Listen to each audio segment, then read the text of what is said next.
안녕하세요. 대한민국에서 K며느리를 맡고 있는 40대 여자입니다. 결혼은 벌써 12년 차이고요. 결혼하고서 지내온 명절 횟수만 곱해도 벌써 한 해에 두 번씩 24번이 되네요. 거기에 시부모님 생신에 추가로 있는 제사 때문에 모여야 하는 모임까지 더하면 제가 지금껏 시댁을 위해 헌신하며 값비싼 노동을 지불한 경우가 얼마나 되는지 어느 정도 유추가 가능하실 겁니다. 요즘은 뭐 90년생이 온다고도 하고 나답게 사는 게 최선이라고도 하면서 자기 자신을 젊은 사람들이 많이 보듬고 살려고 하잖아요. 개인의 행복의 가치를 두는 정도도 더욱 커졌고 또 결혼이 마냥 의무인 것도 아니고요. 제 시절에도 결혼을 안 하고 미혼인 엄정화 언니처럼 멋지게 늙고 싶다고 말하는 애들이 있었습니다. 결혼이 마냥 정답이었던 것은 아니었고 그 시절에도 분명 결혼 말고 잘 사는 방법들이 있긴 있었어요. 하지만 저같이 평범한 애들에게는 그럼에도 불구하고 결혼이 해야만 하는 것이었습니다. 내가 잘난 사짜 직업을 가지고 있는 것도 아니었고 그렇다고 집안에 누가 빌딩 한 채를 가지고서 매달 임대료를 받는 것도 아니었기 때문에 그냥 남들이 보통처럼 사는 대로 살아야지만 잘 산다고 어떻게든 위안을 할 수 있는 처지였어요. 그러니 저도 친구들이 너도 나도 결혼을 한다고 청첩장을 돌리는 바람에 마음만 급해져서는 나도 빨리 결혼을 해야겠다며 여기저기 손자리를 알아보고 다녔고요. 그러다 그냥 그 시기에 뜻이 맞는 지금 제 남편을 만나가지고는 결혼을 했습니다. 지금 저희 부부는 딸 둘을 키우고 있는 어엿한 부모도 되었고요. 그 당시에는 결혼만 하면 다 끝인 줄 알았습니다. 제 인생이 끝났다는 게 아니라 제 인생에서 고민을 할 일들이 다 끝이 날 줄 알았단 말입니다. 신데렐라가 왕자랑 결혼을 잘하고 해피엔딩으로 끝이 나듯이 제 인생도 남편을 만나 결혼을 함으로써 영영 해피엔딩을 찍으며 끝이 날 줄 알았어요. 그런데 웬걸 처녀째게도 감히 상상도 못 해봤던 어마무시한 일들이 결혼을 하고 난 후 겹겹이 찾아오더라고요. 바로 명절이라는 초단수의 복병과 시어머니라는 예상은 좀 했던 인물이었습니다. 저희 남편은 일남 삼녀 중 둘째예요. 집안의 유일한 아들이기도 하고 우리 시아버지의 귀한 아드님이기도 해서 집안에서는 어릴 적부터 이쁨을 아주 가득 받고 자란 놈이었어요. 하도 시댁에서 귀하게 자랐다 보니 남편은 시집을 와서 시댁 사람들 때문에 눈치 보며 힘들어하는 제 입장을 전혀 이해도 못하고 배려도 못해주더라고요. 시집을 오자마자 집안의 유일한 남자아이니까 며느리인 제가 제사를 모두 다 도맡아야 한다며 그러니 제깍제깍 제사 치르는 법을 배우고 터득해 놓으라며 시댁 식구들이 번갈아 가면서 강압을 하셨어요. 저희 새 시누이들까지 나서서 말입니다. 그러니 저도 그 당시 어린 나이였는데 이런 시댁 식구들이 얼마나 부담스러웠겠어요. 내 집안 제사도 아닌데 시댁 식구 제사를 며느리라는 이유만으로 내가 치르고 책임져야 한다는 그 자체가 너무 말 같지도 않은 소리처럼 들렸죠. 하지만 그렇다고 결혼을 없고 제사를 안 치르겠다며 집을 나갈 수도 없는 노릇이었으니 그 시절 모든 며느리들이 그러했듯이 저 또한 그냥 더러워서 피한다며 싸움을 자제한 채로 시댁 말들을 따랐습니다. 어찌나 시간이 빨리 흘러가는지 명절은 한 번 지나고 나면 또 찾아오고 또 찾아오더라고요. 그 와중에 우리 시부모님은 자기들 생신상도 꼭 자식들이랑 같이 먹고 싶다고 하는 바람에 저는 1년에 시부모님 생신 2번, 그리고 명절 2번, 그리고 집안에 제사 3번까지 정말 잊을만 하면 시댁으로 출근을 해야 했습니다. 저는 참고로 결혼하고 난 후 남편과 상의를 하고서 다니던 일을 그만뒀었고요. 그 이유는 당시 시어머니가 빨리 손주를 봐야 한다면서 임신을 재촉하는 바람에 건강을 챙기겠다는 목적이었습니다. 그런데 제가 일을 그만두고 나니 어머님은 저한테 손주를 빨리 낳으라고 재촉을 했던 것을 까마득히 잊은 건지 그렇게 불러대면서 시댁 일을 챙기게 만들더라고요. 자신도 이 집안의 며느리였으니 제사를 해왔던 것일 텐데 제가 새로 들어온 며느리라는 이유만으로 제사를 모두 저한테 양도하려는 듯이 떠넘기기도 하셨고 급기야 제가 집안의 며느리라면서 자기 딸들까지 챙기게 하셨어요. 생신 때는 제가 케이크도 챙겨야 했고 먹을 것도 챙겨야 했고 당연스레 그 먹을 것들도 다 제 손으로 직접 만들어서 내놓아야만 했었습니다. 그와 동시에 선물도 따로 준비를 해서는 챙겨드려야 했고요. 시누이들 생일 때에도 저를 불러서는 자기 딸들한테 근사한 식사 대접을 해주고 싶은데 자기 손이 딸려서 요리를 못하겠다며 저를 부르시더라고요. 그렇게 시댁에 가서는 제가 거의 대부분의 시누이들 생일상을 다 차려내고는 했습니다. 시어머니가 뒤에서 팔짱만 끼고는 아무것도 하려고 하지를 않으시는 바람에 제가 도무지 가만히 있을 수가 없었어요. 억지로 제가 시누이들 생일상까지 다 차려주고 나면 꼭 저한테는 가족들끼리 시간을 보내고 싶은데 라면서 섭섭한 말을 하면서 집으로 돌아가라는 말을 돌려가며 하셨고요. 그러면 저는 시댁 부엌에서 개고생만 했다가 내가 차린 생일밥상을 한 숟갈도 떠먹어보지 못한 채 집으로 쓸쓸히 돌아갔어요. 뭐 이런 시어머니가 다 있나 싶어서 제가 초반엔 스트레스로 인해서 임신을 하고 싶어도 못했습니다. 괜히 남편이 미운 바람에 잠자리를 거부했었거든요. 제가 그런 초강수를 두니 남편도 이러다 진짜 영영 부부관계를 못하겠다 싶었었는지 자기가 잘 알아서는 시어머니께 뭐라 말씀을 드리더라고요. 뭐라 했는지 잘 모르겠으나 아들내미가 엄청 뭐라 한 건지 시어머니도 한동안은 시누이 생일권으로 저를 부르지는 않으셨습니다. 그럼에도 자기 생일에 명절 제사는 꼬박꼬박 며느리 손에만 물을 묻히겠다는 심보를 적나라히 드러내셨고요. 시댁만 가면 제 몸이 고생하는 게 너무나 당연했던지라 솔직히 저는 그냥 시어머니를 안 보고 살고 싶었습니다. 본인도 며느리였을 텐데 이렇게까지 나를 고생시키고 싶으실까 하는 마음에 늘 시어머니를 향한 원망이 컸었어요. 그러는 와중에 제가 첫째를 가지고 또 출산과 동시에 둘째를 가지게 되면서 한동안은 제가 태교와 육아 문제로 시댁의 일을 뒷전으로 여기고 살게 되었고요. 그 와중에도 꾸준히 시어머니는 명절마다 자기 생일마다 저를 불러대면서 제 손에 만들어지는 밥 한 끼를 꼭 얻어먹으면서 며느리 덕을 보셨으나 저는 그냥 그 당시에 육아가 너무 힘이 들었는지라 시댁에서 아무리 지랄을 떨어도 그러려니 하고서는 뒷전으로 흘러넘기기만 했습니다. 더 정확히는 흘려넘겼다기보다는 참고 살았다는 게 맞는 표현일 것도 같네요. 그렇게 살다 보니 제 몸도 고생을 하는 게 익숙해진 건지 시댁에서 시어머니가 아무리 일을 시키고 난리를 피우셔도 정말 또 이러시는구나 하는 마음으로 시키는 걸 다 했어요. 아이는 커가는데 이제 와서 결혼을 물을 수도 없는 노릇이라며 무슨 일이 생겨도 그냥 참는 것이 버릇이 되어버린 지경에 이른 것이었죠. 그렇게 지내던 와중에 아휴 이번 명절도 어김없이 시어머니가 저를 어떻게든 부려먹겠다고 추석 전부터 난리를 피우시더라고요. 참고로 저희 부부는 지난 코로나 시국에도 시댁에서 하도 난리를 피워대는 바람에 안 갈 생각을 해보지도 못한 채 제사를 지내러 갔었습니다. 그렇게 가서는 친척들이 바글바글 하길래 마스크 끼고서 명절을 치르느라고 얼마나 숨졸였는지 몰라요. 확 싹 다 신고를 해버리려다가 가족이니까 겨우 참고 지나쳤는데 이번 추석에도 시어머니는 창피한 줄을 모르고 막 오라며 부르더라고요. 야, 근데 미리 데려와서 일 좀 거들고 애들 얼굴도 좀 보여주고 해라. 너는 떨어져 사는 애가 코로나 때문이라며 올해 인사도 띄엄띄엄 하러 오더니만 추석에도 그냥 명절날에 딱 맞춰 올 건 아니지? 너 일찍 오는 줄 알고 기다리마. 나 추석 음식 하나도 안 해놓는다. 라면서 저 빨리 오라고 재촉을 하는데 아유 얼마나 밉상이었는지 몰라요. 이번 명절에는 또 얼마나 일을 시켜가면서 제 허리를 부러뜨려 놓으실까 싶기도 하고 사람들은 또 얼마나 바글바글 거리며 찾아와서는 서로 엉겨부터 제사를 지낼까 싶기도 해서 머리가 벌써부터 지끈거릴 지경이었죠. 하지만 저희 시어머니는 그 사실을 아는지 모르는지 결국 이 분노에 불을 지펴버리고 말았습니다. 가만히 있으면 제가 그냥 가만히 찾아가서 명절 음식도 만들고 뭘 이것저것 했을 텐데 시어머니가 자꾸만 초를 치셨어요. 야, 너는 왜 미리 전화를 안 해? 먼저 일찍 오기로 결정을 한 거야. 어쩐 거야? 추석 전에 주말인 건 알지? 주말에 바로 오는 거지? 금요일에 오는 거지?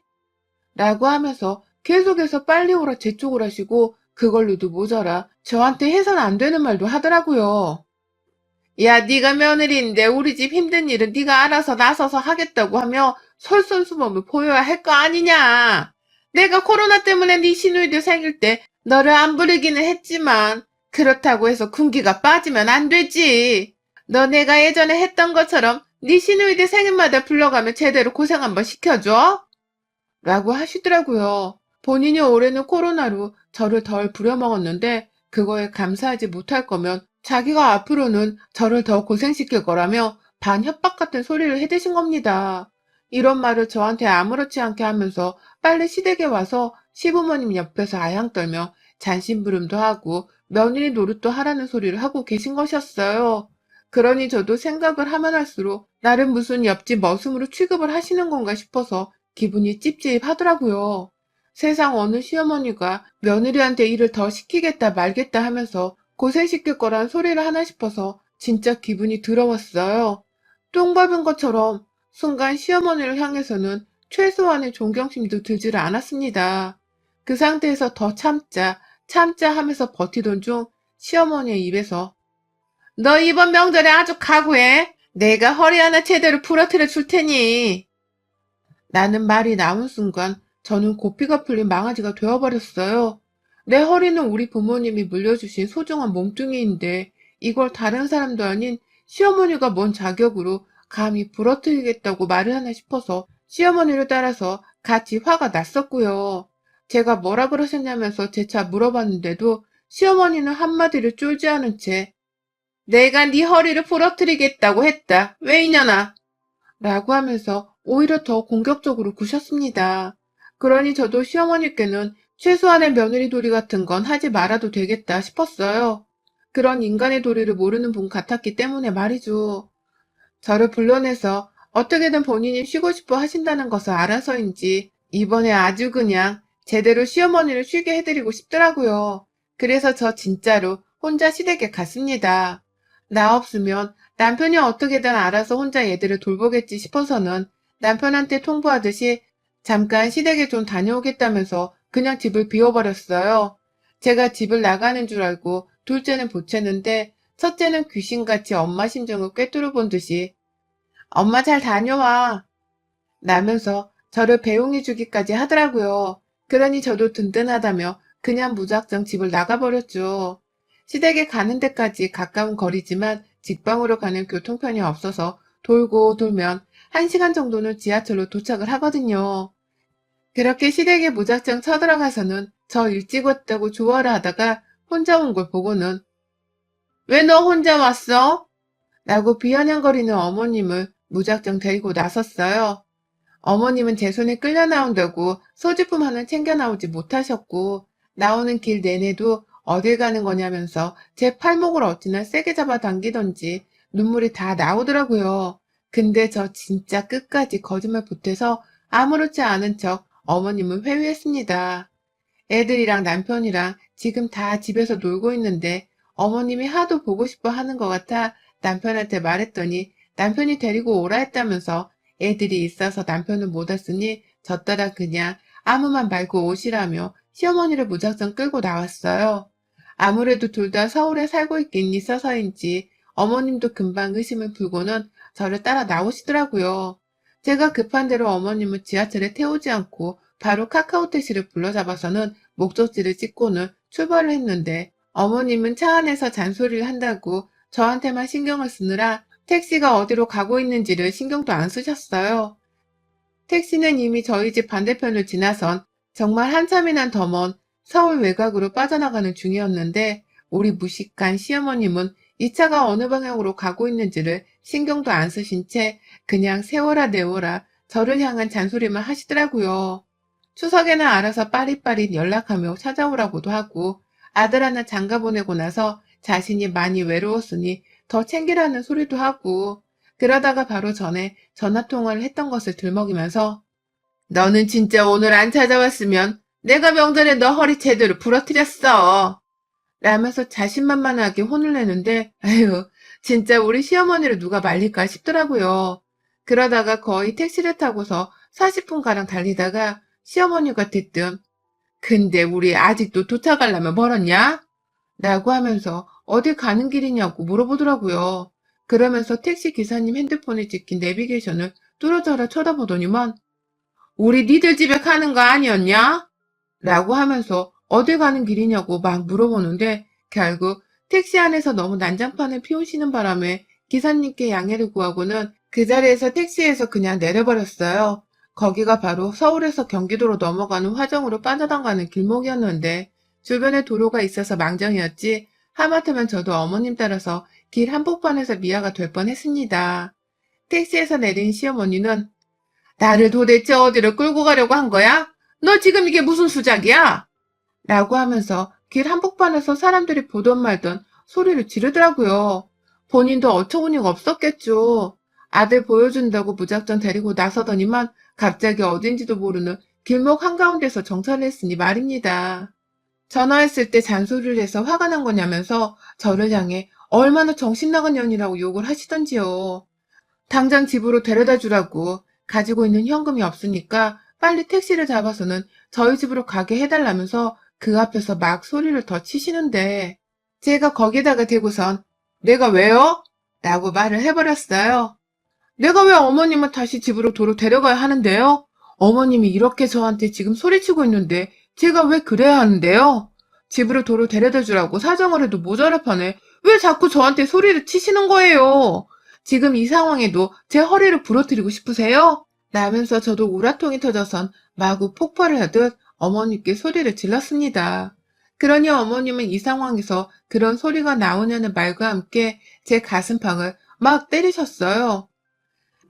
내가 너 진짜 허리 못 부러뜨릴 줄 알아? 이게 진짜 보자 보자 하니까 명절에 제사 안 지내려고 나한테 별짓을 다 하네. 너 나 데리고 어디 모르는 산골이라도 들어가려고 했어? 왜? 가서 확 나 죽여버리게? 뭐 하려고 한 거야? 똑바로 말 안 해? 이 무시무시한 년. 네가 이러고도 서울에 돌아가서 무사할 줄 알아? 너 내가 진짜 가만 안 둘 거야. 라고 하면서 저를 당장이라도 가만 안 두겠다며 그 도로 한복판에서 제 멱살을 잡고 제 팔을 잡고 그걸 잡고서 주먹 쥔 채로 때리기까지 하면서 마구 몸부림을 치는데 이러니 제가 시어머니를 불쌍히 여길 수가 없었죠. 너무 화는 나고 여전히 내 허리를 부러뜨리겠다는 험한 소리를 하면서 나를 위협하는 시어머니를 도저히 무사히 집까지 바래다주고 싶지가 않았습니다. 저 원래대로라면 어머님을 그냥 일산 너머 파주까지 확 데려갔다가 거기서 사과받고 도로 택시 태워서 집에 오려고 했거든요. 돈도 없고 핸드폰도 안 가지고 나왔으니 믿을 건 저 하나뿐일 거라면서 사과를 받아내는 것도 수월할 줄 알았습니다. 그러나 계획은 진작에 틀어졌고 어머님은 오히려 적반하장으로 저를 강압하듯이 소리 지르며 집에 데려다 주라고 발악을 하는데 너무 분하고 미워서 그냥 시어머니를 두고 혼자 와버렸어요. 서울집으로 혼자 말입니다. 말을 심하게 건넨 것에 대해서 똑바로 사과를 하라고 하는데도 무시를 하고는 너 같은 거한테 무슨 사과를 라면서 혼을 내는 어머님께 그럼 저도 어머님 집에 못 데려가요 라는 말을 하면서 그냥 혼자 도로를 빠져나왔어요. 그러니 시어머니도 저를 바로 따라 나오지 않고서 제자리에서 발만 동동 구르더니만 제가 횡단보도를 건너는 그 순간 뒤에서 제 이름을 막 부르더라고요. 다시 돌아오라고 말입니다. 무슨 이상가족 상봉하는 것도 아니고 저를 살벌하게 불러대며 당장 돌아와서 택시를 잡으라고 하는데 그러니 저도 홧김에 알아서 오세요 라며 소리를 치고는 그 앞에서 바로 택시를 잡아타고는 어머님 앞에서 유유히 사라졌어요. 어머님은 제가 택시를 잡겠다고 손을 막 흔드니까 어떻게든 저를 빨리 따라잡겠다면서 신호등이 바뀌기만을 한참 기다리셨어요. 신호등은 어머님 뜻대로 쉽사리 바뀌질 않았고 어머님은 결국 저를 눈앞에서 놓치고 마셨어요. 그 후 어떻게 되었냐면 어머님은 한참이나 거리 한복판에서 어떻게든 버티다가 결국 택시를 타셨고 그걸 타고서는 제 집 앞에 오셨어요. 결국 남편이 자초지종도 모른 채 어머님 부름을 따라 나갔다가 택시비 결제를 했고 그 앞에서 어머님께 자초지종을 들었는지 씩씩대며 혼자 들어오대요. 시어머니는 이미 저한테 겁을 먹었는지 아님 혼자 밖에서 며느리한테 버림을 받았다는 생각에 멘붕이 온 건지 그냥 도로 남편한테서 카드를 받고서는 그 돈으로 시댁에 가버리셨고요. 한참 뒤에야 남편이 씩씩대며 집에 들어와 저를 찾더라고요. 너 어떻게 우리 엄마한테 그래? 넌 사람 버린 거나 다름없어. 라면서 막 발악을 하길래 저도 남편이랑 한바탕 했습니다. 니네 엄마는 그럼 나 폭행하고 협박한 거나 다름없는데 우리 같이 쌍방으로 고소해봐? 고소해? 니네 엄마가 나한테 주구장창 허리 부러뜨리겠다고 한 것도 엄연히 협박죄야, 이 자식아. 라고 하면서 그냥 막 남편에게 들이박아버렸죠. 그러니 남편도 뭐라 지네 엄마 편을 들려고 하다가 제 말에 진정하라고 하고 또 자기 엄마가 했던 말에 대신 변명을 하면서 감싸고 돌았고 그러다 둘 다 힘이 빠져서는 싸움을 그만했어요. 누가 이겼다 말았다 할 건 없었지만 저는 충분히 시어머니한테 경고를 날렸다는 것만으로도 속이 시원했어요. 저 혼자 택시를 타려고 손을 든 그 순간 횡단보도 너머에서 저를 무슨 잃어버린 엄마 마냥 애타게 부르던 시어머니의 아련한 표정이 자꾸 생각나서 웃음이 다 나오려고 하네요. 시어머니는 제 손에 직접 서울 외곽 땅 한복판에서 버림을 받아버리는 최악의 경험을 겪으셨으니 지금 얼마나 어이가 없고 속에서 천불이 나 하실까요? 그 마음을 잘 알아서인지 저도 딱히 어머님께 부채질을 하겠다며 연락을 할 생각도 하지 못한 채 멀찌감치서 눈치 보는 척만 하고 있습니다. 아직 남편하고는 신경전을 끝내지 않았고 오히려 이 기회를 몰아붙여서는 추석에 시댁을 가지 않을 꼼수도 부리는 중이에요. 여기 사연 채널에서 다른 며느리분들이 하시는 방법을 좀 따라 해보려고요. 남편을 슬슬 추석에 제가 정말 시댁을 안 가려 하는 건 아닌지 살며시 꼬리를 내리며 저한테 말 한마디 걸어보려 하는데 그걸 저는 단칼에 거절하며 지내는 중이랍니다. 왠지 오늘 내일 시어머니도 연락이 와서 올 거냐 말 거냐 물어볼 것 같은데요. 보란듯이 연락을 씹으며 우리 시어머니 마음을 초조하게 만들어줘 버릴 거예요. 여러분의 생각은 댓글로 남겨주세요. 오늘도 시청해주셔서 정말 감사합니다.